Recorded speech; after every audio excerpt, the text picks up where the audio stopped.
कभी कभी जिंदगी में एक ऐसा पल आता है जब इंसान अचानक रुककर सोचता है, मैं आखिर भाग किस चीज के पीछे रहा हूं। सुबह जल्दी उठना, पूरे दिन काम करना, महीने के अंत तक बिल्स भरना, फिर अगले महीने वही साइकिल दोबारा शुरू हो जाना। शुरुआत में यह सब नॉर्मल लगता है। हमें बचपन से यही सिखाया जाता है कि अच्छी पढ़ाई करो, अच्छी नौकरी लो, मेहनत करो और जिंदगी अपने आप बेहतर हो जाएगी। लेकिन धीरे धीरे एक अजीब सच्चाई सामने आने लगती है। इंसान जितना ज्यादा कमाने लगता है उतना ही ज्यादा तनाव बढ़ने लगता है। जिम्मेदारियां बढ़ती हैं, खर्च बढ़ते हैं, एक्सपेक्टेशंस बढ़ती हैं, लेकिन अंदर की शांति कम होती जाती है। बहुत लोग बाहर से सक्सेसफुल दिखते हैं, अच्छी सैलरी, ब्रांडेड कपड़े, नई गाड़ी, सोशल मीडिया पर परफेक्ट जिंदगी। लेकिन अगर उनके अंदर झांका जाए तो कई लोग सिर्फ फाइनेंशियल प्रेशर में जी रहे होते हैं। उनके पास इनकम होती है लेकिन फ्रीडम नहीं होती। वे काम इसलिए नहीं करते क्योंकि उन्हें पसंद है, बल्कि इसलिए करते हैं क्योंकि रुकने का ऑप्शन नहीं है।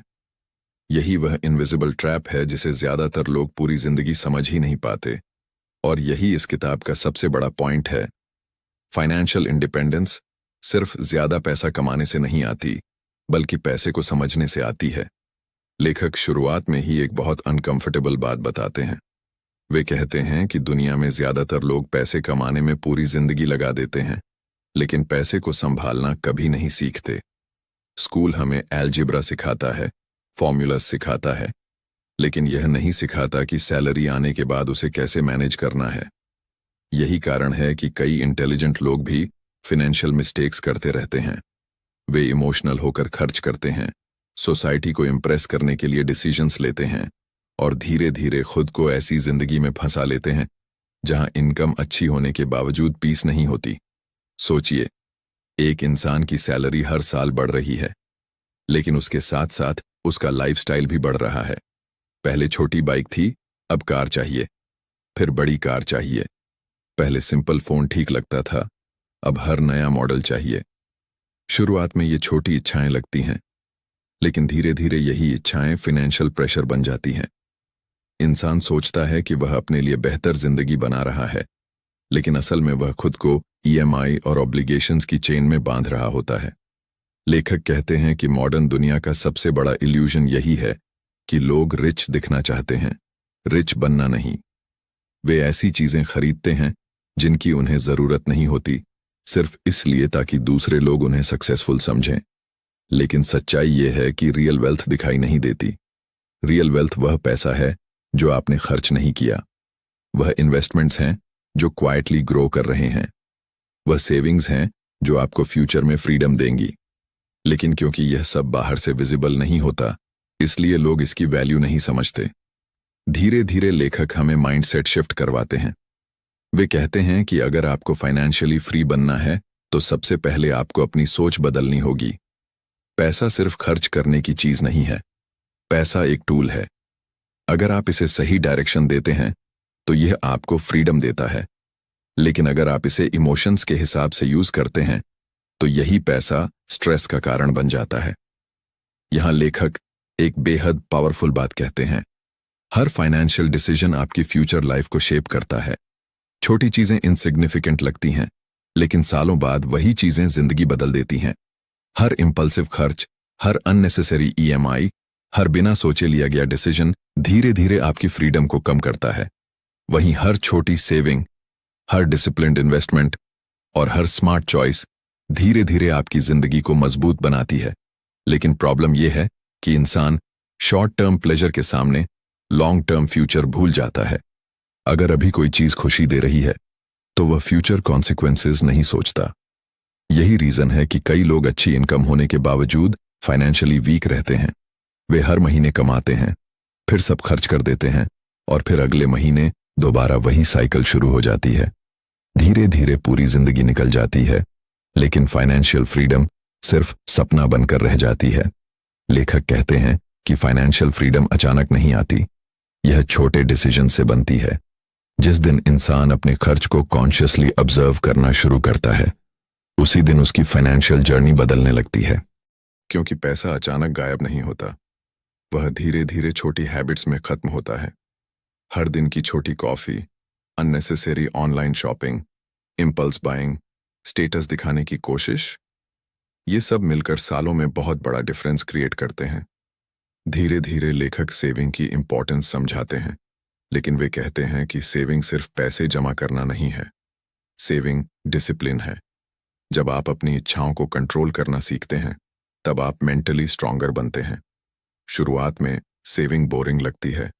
ऐसा लगता है कि इससे क्या फर्क पड़ेगा, लेकिन यही छोटी हैबिट आगे चलकर आपकी सबसे बड़ी स्ट्रेंथ बनती है। फिर लेखक कंपाउंड इफेक्ट की बात करते हैं। वे कहते हैं कि दुनिया की सबसे पावरफुल चीजों में से एक है कंपाउंडिंग। अगर आप लगातार छोटी अमाउंट इन्वेस्ट करते रहते हैं, तो समय के साथ वही अमाउंट एक्सपोनेंशियली ग्रो करने लगती है। शुरुआत में प्रोग्रेस स्लो लगती है। कई बार ऐसा लगता है कि कुछ हो ही नहीं रहा, लेकिन धीरे धीरे ग्रोथ तेज होने लगती है। यही वजह है कि पेशेंस फाइनेंशियल सक्सेस का सबसे इंपॉर्टेंट पार्ट है। लेकिन मॉडर्न दुनिया पेशेंस नहीं सिखाती। आज हर चीज इंस्टेंट चाहिए। Instant food, instant entertainment, instant success. लोग इन्वेस्टिंग में भी इंस्टेंट रिजल्ट्स चाहते हैं।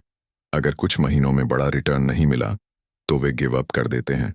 लेकिन लेखक कहते हैं कि वेल्थ मैराथन है, स्प्रिंट नहीं। जो लोग जल्दी अमीर बनने की कोशिश करते हैं, वे अक्सर सबसे ज्यादा मिस्टेक्स करते हैं। धीरे धीरे किताब इन्वेस्टिंग की दुनिया में डीपर जाती है। लेखक बताते हैं कि इन्वेस्टिंग का मतलब गैम्बलिंग नहीं है, यह कैलकुलेटेड पेशेंस है। जब आप समझदारी से एसेट्स में पैसा लगाते हैं और उन्हें समय देते हैं, तब वेल्थ बिल्ड होती है। लेकिन यहाँ इमोशंस सबसे बड़ा डेंजर बन जाते हैं। मार्केट ऊपर जाता है तो लोग एक्साइटमेंट में इन्वेस्ट करते हैं। मार्केट नीचे आता है तो डर कर बेच देते हैं। यही वजह है कि कई लोग लॉस करते हैं। सक्सेसफुल इन्वेस्टर्स अलग होते हैं। वे इमोशन से नहीं, सिस्टम से डिसीजंस लेते हैं। वे जानते हैं कि मार्केट शॉर्ट टर्म में अनप्रिडिक्टेबल हो सकता है, लेकिन लॉन्ग टर्म में ग्रोथ पॉसिबल है। इसलिए वे पैनिक नहीं करते। वे प्रोसेस पर भरोसा रखते हैं। लेखक बार बार यह भी कहते हैं कि डेट यानी कर्ज इंसान की फाइनेंशियल फ्रीडम का सबसे बड़ा दुश्मन है। शुरुआत में ईएमआई हार्मलेस लगती है, बस हर महीने थोड़े पैसे देने हैं।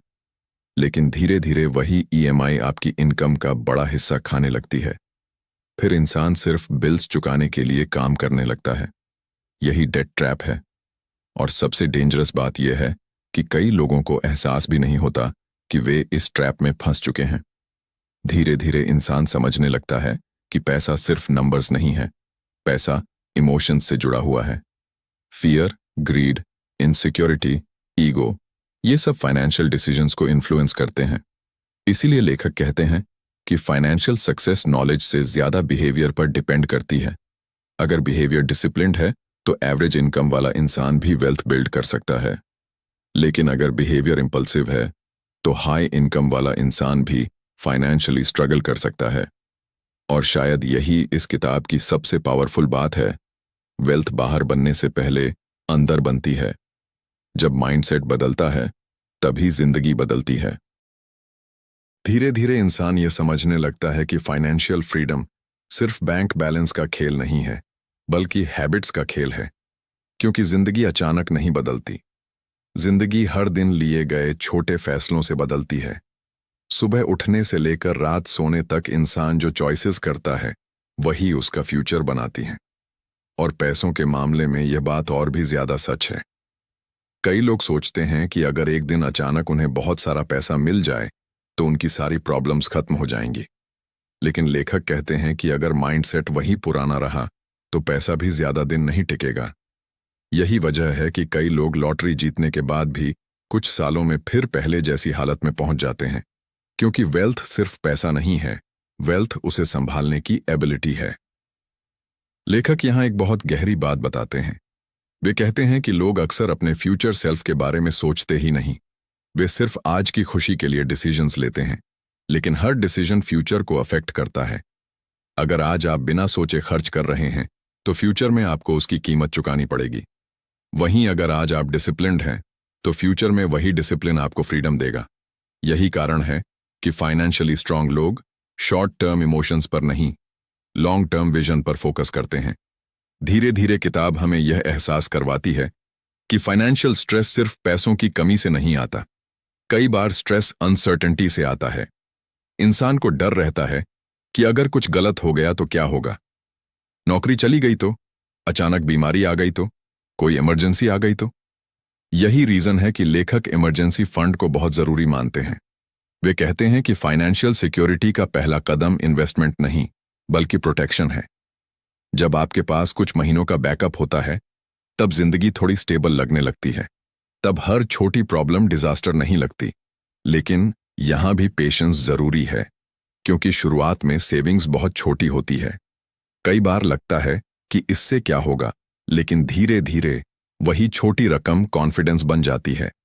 इंसान को महसूस होने लगता है कि अब वह सिर्फ सर्वाइवल मोड में नहीं जी रहा, अब उसके पास थोड़ा कंट्रोल है। और कंट्रोल की फीलिंग इंसान को मेंटली स्ट्रांग बनाती है। लेखक कहते हैं कि फाइनेंशियली इंडिपेंडेंट लोग परफेक्ट नहीं होते, वे भी मिस्टेक्स करते हैं। फर्क सिर्फ इतना होता है कि वे अपनी मिस्टेक से सीखते हैं। वे इमोशंस में बहकर बार बार वही गलतियां नहीं दोहराते। यही मैच्योरिटी उन्हें अलग बनाती है, क्योंकि फाइनेंशियल ग्रोथ सिर्फ नंबर्स की ग्रोथ नहीं है, यह इमोशनल ग्रोथ भी है। धीरे धीरे लेखक इन्वेस्टिंग माइंडसेट को और डीप तरीके से समझाते हैं। वे कहते हैं कि मार्केट हमेशा अनप्रेडिक्टेबल रहेगा, कभी तेजी होगी, कभी गिरावट होगी। अगर आप हर उतार चढ़ाव से डरने लगेंगे तो आप कभी लॉन्ग टर्म वेल्थ नहीं बना पाएंगे। सक्सेसफुल लोग मार्केट को कंट्रोल करने की कोशिश नहीं करते, वे खुद को कंट्रोल करना सीखते हैं। यही सबसे बड़ा डिफरेंस है। यहां लेखक एक उदाहरण देते हैं। वे कहते हैं कि इमेजिन करो आपने एक पेड़ लगाया। क्या आप हर दिन उसकी जड़ खोदकर चेक करेंगे कि वह कितना बढ़ा? नहीं, आप उसे पानी देंगे, समय देंगे और भरोसा रखेंगे। इन्वेस्टिंग भी बिल्कुल वैसी ही है, लेकिन ज्यादातर लोग रोज रिजल्ट देखना चाहते हैं। वे पेशेंस खो देते हैं और यही इम्पेशेंस उन्हें लॉन्ग टर्म सक्सेस से दूर कर देती है। धीरे धीरे इंसान समझने लगता है कि वेल्थ बिल्ड करने का सबसे बड़ा सीक्रेट सिंप्लिसिटी है। दुनिया जितनी कॉम्प्लिकेटेड स्ट्रैटेजीज दिखाती है, असल में चीजें उतनी कॉम्प्लिकेटेड नहीं हैं। कमाओ, खर्च कंट्रोल करो, रेगुलरली इन्वेस्ट करो, अननेसेसरी डेट से बचो और समय को अपना काम करने दो। सुनने में यह सिंपल लगता है, लेकिन कंसिस्टेंसी मेंटेन करना मुश्किल होता है, क्योंकि दुनिया हर दिन आपको टेम्प्ट करती है। हर जगह एड्स हैं जो आपको कन्विंस करते हैं कि यह खरीदोगे तो खुश हो जाओगे, लेकिन हैप्पीनेस और स्पेंडिंग हमेशा कनेक्टेड नहीं होते। लेखक कहते हैं कि कई लोग अपने पूरे जीवन में सिर्फ इसलिए फाइनेंशियली वीक रह जाते हैं क्योंकि वे दूसरों की नज़रों में सक्सेसफुल दिखना चाहते हैं। वे अपने डिसीजंस खुद के फ्यूचर के लिए नहीं, सोसाइटी के अप्रूवल के लिए लेते हैं। लेकिन सच्चाई यह है कि सोसाइटी आपके बिल्स नहीं भरेगी, इसलिए फाइनेंशियली स्मार्ट इंसान वैलिडेशन के पीछे नहीं भागता, वह क्वाइटली अपनी फाउंडेशन मजबूत करता है। धीरे धीरे किताब हमें एक और इम्पॉर्टेंट चीज सिखाती है। फाइनेंशियल इंडिपेंडेंस का मतलब लग्जरी लाइफ नहीं है। कई लोग सोचते हैं कि फाइनेंशियली फ्री होने का मतलब प्राइवेट जेट, ह्यूज मैंशन और एक्सपेंसिव लाइफस्टाइल है। लेकिन लेखक कहते हैं कि असली फ्रीडम सिंप्लिसिटी में है।